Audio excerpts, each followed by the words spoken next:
Alright, make a run for it across the way. Let's do this. That didn't sound good. No, run, run, run, run, run, run, run, run, run. Oh shit. Keep running. There's a gate. Fuck, he's right behind me.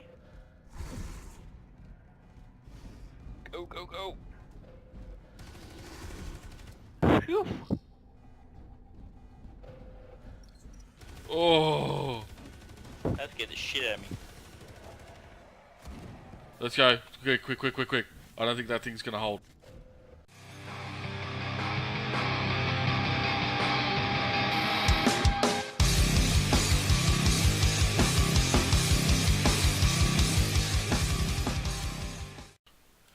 Alright guys, so today we're going to be talking about Space Hulk Deathwing and my impressions from the most recent beta that was hosted. I will say straight up front, I have pre-ordered this game and I don't particularly regret that decision. I do think I will get my money's worth out of it, but I do at the same time wonder about the longevity of this game and how it's going to progress in the future. I have some positive things to say, but obviously, being me, I am going to focus more on the negative because they're things I feel need to change. So I'm going to sort of speed through the good parts now and get them out of the way. The biggest thing about this game that I just absolutely love is the whole atmosphere. It really has that 40k feel to me. Now, I'm not the biggest, I guess you'd say, most knowledgeable person when it comes to 40k. I didn't collect any of the miniatures or anything like that. I wanted to, didn't have the money when I was younger, and never got around to it. But I do have a passing interest in it. I have played all the PC games. I do love them. I think the universe is amazing, and I have a passable knowledge of the lore from the Horus Heresy to the present, and without knowing every specific thing that's gone on, obviously. So, in saying that, I find that the look of the game is amazing. Everything from the statues on the walls to the consoles, and for those who love that sort of thing, Chapter Master Valrak, another channel on YouTube, did an awesome walkthrough with a group of the entire map where he just explored every nook and cranny to find any of these little cool bits and pieces throughout the map, and that was quite amazing. Obviously, the devs, when they've made this, have really paid a lot of respect to getting the look right. And the sound. Like they've really sort of tried to emphasize everything about 40k in this particular game, and all in all, I think they've probably done quite a good job. Given all the games in the past, being Dawn of War, Space Marine, Eternal Crusade, and there's others, but they're the mainstay ones. I still think this one probably nails it the best as far as just pure graphics. The others, obviously, different engines, different types. Like Dawn of War is an overhead RTS style, so it's not really fair to compare that to the upfront graphics of a first-person shooter. But the point still remains for me that this is the best-looking 40k game to date, and I absolutely love it for that reason. The weapons themselves and playing the shooting of the game, the mechanics of it, felt pretty solid. There was a few weird things like I found when I was playing the librarian, using the lightning that just kind of went wherever it wanted to, not necessarily where you were aiming, and it always seemed to go below where my cursor would be, which made it really weird. Thankfully, I didn't have friendly fire on, as that might have got a bit weird at times. But all in all, the gameplay itself with the weapons felt pretty solid. I was quite happy with it, and it was satisfying crunching against these Gene Stealers, like shooting your Storm Bolter into them, then they get close and you hit them with an axe or you hit them with the mace or the sword. It's got a satisfying feel to it. It really does. The one downside to that being a melee only spec is not particularly great, and I will get into that a little bit later. But overall, quite good. A few small tweaks here and there, and it could go from quite good to excellent, depending on how people feel. This is obviously just my personal opinion. I do like the environments as well. Obviously, we only saw the one map. I am interested to see what they do with the rest, but it struck this really good balance of feeling cramped and claustrophobic, while at the same time giving you enough freedom that I didn't feel like I was running down the same hallways all the time. And yet, once again, it still felt claustrophobic enough that I felt the Gene Stealers pushing in at key moments. I was like, I felt trapped, And it's this nice contradiction of one moment you feel like you have choices, the next moment you feel like you're being backed into a corner and the chaos of being in a battle. I love that feeling. I think that's one of the best things they did in this game. Really love that. And of course, the creme de la creme of everything they've done in this game, Dark Angels. Perfect. I couldn't ask for more.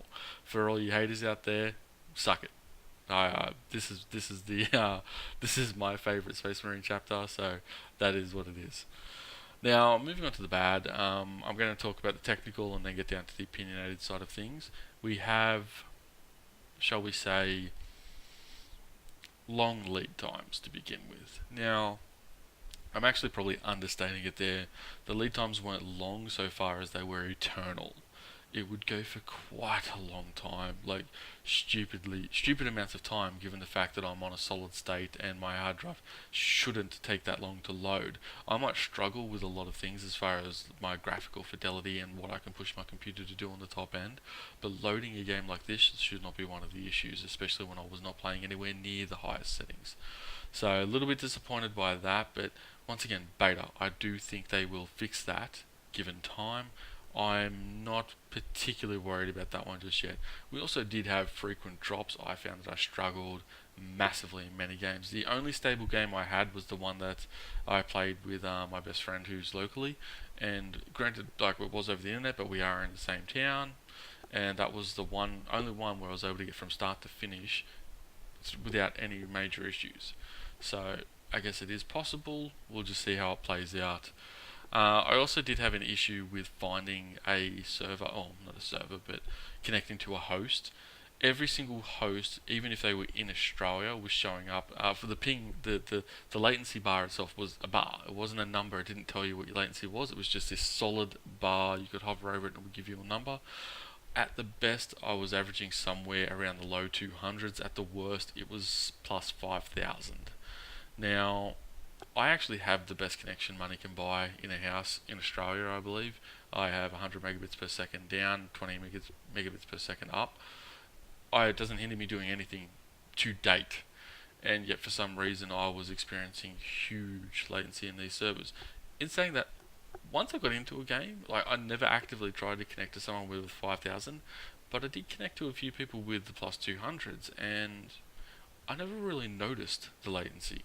So I don't particularly care that the number's high. It does seem a bit weird, but if I'm not feeling it, then I'm not too concerned by it. But it is something I wanted to bring up because it was really odd to jump into a server browser to try and find a good connection, only for that bar to be full for everyone. So I couldn't even differentiate between someone that was locally in Australia at a 200 ping to someone who was overseas at a 5,000 ping. I had to manually look through each one of them to see what the numbers were popping up. And once again, small gripe, beta. Hopefully they will have better server features come launch. We also have the melee was a bit useless. I mentioned this earlier.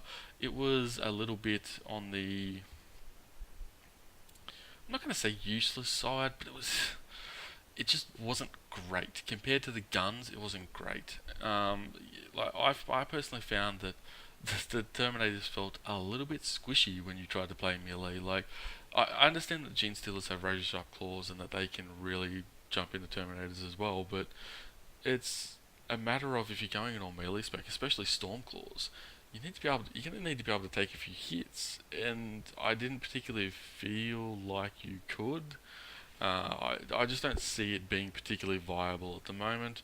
A few people have said this. I did see one person I massively respect, being Indie Pride, I believe, brought it up quite heavily, and I can't disagree with that. I haven't yet to see a good argument for melee in this game, so hopefully that is something they are paying attention to. It was brought up on Reddit, multiple YouTubers did bring it up, and hopefully above all else that is the one thing they will look at pretty heavily. Another one we did see is there was an issue with the Brood Lords. So it kind of sucks that the maps themselves are static. They never change. I honestly thought the maps would be static, but that the objectives would change and become random, like where they're located. At least as far as this beta goes, I was completely wrong. The entire mission is 100% static. It does not change, and the spawn locations don't change either, which is a bit of a problem for replayability. I kind of hoped for something a bit more random than that. That hasn't been what we've been given. Maybe the other missions will add that in, and once again, this is just the one we got. Or maybe they locked the one we could get so it wasn't random, just so we could experience it. I honestly don't know, and I haven't seen anything to contradict that yet. So I don't know how that's going to look in the future. But that is one of the things to me that will hinder the longevity of the game. Like, by my second day of playing the beta, I knew that if I go around this corner, there's going to be two rocket launchers. Down this hallway, there's going to be one up top next to the statue on the left, one up top to the statue on the right. And you just, once you know these things, it stops having that fun. Like, this game is its most fun when you don't know what's around the corner. So to take that feeling away by removing any shock value is a bit of a problem for this game going forward. Which, as bad as that sounds, is nowhere near as bad as their current weapon system to me. This to me is, I gotta be honest, it's appalling. So the way it works is, as you're playing the mission, you will level up. As you level up, you will unlock different weapons, different equipment, different powers, and you can then go back to base while you're in mission, teleport back, and you will then equip what you want to equip, go back into the mission, and continue onwards. Then at the end of the mission, you'll be finished, you'll get your little briefing screen, and then you'll jump out and go into the next mission. And what will happen there is you'll be reset back to level 1 and you'll start this again. I, for the life of me, can't understand this. One of the devs did mention that they, and I can't believe that he actually mentioned it like it was a good thing. He talked about how they're trying to recreate that MOBA feel in the game so that each game is a unique experience of, or each map is a unique experience of level up, unlocks, progress, and go onwards. That is the dumbest thing I've ever heard. A MOBA survives on competition. The leveling system is just a thing to keep people balanced. This is a PvE game with no PvP component. There is no competition. You need a carrot on a stick to keep people playing down the track. That carrot is usually unlocked. It's even more disappointing when you look at the universe they're in, 40k. This is a game that could have had you unlocking weapons for umpteen levels, not even counting cosmetic armors, different shoulders, different helmets, different armor, different. Like, I know Deathwing tends to use only bone white armor, but you can still add customization to that. You could have still made it unique. You could have added relics to it and a bunch of other things that they have completely left out. These are all cosmetic things that could have been added to a leveling progression system that you unlock the more you play. This would have given people incentive to keep playing. Instead, we have none. Once you have finished all these missions, there's nothing for you to do. The only experience you get is the gameplay experience of killing gene stealers. And while that is fun, I enjoyed that, it won't keep me entertained beyond a few days. Like, maybe a week. Once I've experienced all the maps, I've done the hardest challenges or played it with my friends and died many times and killed many things and uncovered the secrets, experienced the story, what else is this game going to have for me? And that's a worry for me. Like, I honestly do, I honestly worry that I think part of the reason why they did this is because they feel that they can just rely on the license itself, because the most hardcore 40k fans will play this game to death, and they will keep playing it because they are so starved for games, which will sound funny to anyone who knows what's going on with 40k at the moment, because the games are coming out left and right, but not good games, right? It's very rare to see 40k games, and while we have more now and the quality of them is getting better, I myself am playing Battlefield Gothic, Eternal Crusade, waiting for Dawn of War 3, have Dawn of War 2 installed, and now I'm playing this. But they're all different, and I would argue that Eternal Crusade isn't particularly good. Battlefield Gothic is a complete fucktard of a balanced system for its multiplayer and seriously needs to be shot in the foot, and that this game lacks longevity.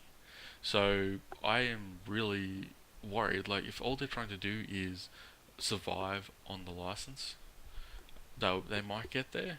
They might get some players, but I think the one thing that Vermintide showed us is that you actually need to be rewarding your players to keep playing.